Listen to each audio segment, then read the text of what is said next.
Cleaning boots and shoes. It is easy to spend several shillings on an elaborate outfit for boot cleaning, most of which is quite unnecessary. Everything required for both black and brown footwear may be bought for 9p or less. You will need, for black shoes, a brush for applying the blacking, a tin of blacking or polish, and a black velvet polishing pad. For brown shoes, a rubber for applying the polish, or a second brush, a tin of brown cream, and a brown velvet polishing pad. By having the equipment for each kind of footwear the same colour as the shoes for which it is intended, you run no risk of inadvertently using the black brush for brown shoes or vice versa. You will also need a tiny sponge and a bit of pointed firewood for use when the boots are very muddy. The velvet pads can be made at home of old bits of velvet stuffed with rags or bought at a penny bazaar, as can the brown rubber. Girls living in the country and doing much walking over bad roads often get their boots wet through and caked with mud.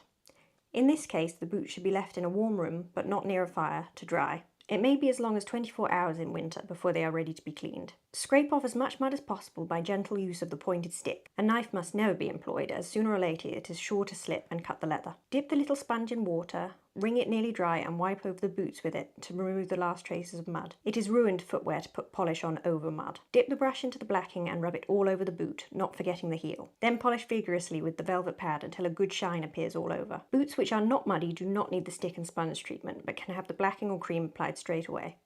If the boots are very dusty, as often happens in summer, begin by wiping them over with a duster. An economical substitute for brown boot cream is the inside of a banana skin, rubbed all over the leather and then polished. Boots and shoes keep their shape much better if they are put on trees as soon as they are taken off the feet. Failing trees, the toes may be well stuffed with soft paper. For the cleaning of white shoes, see page 104.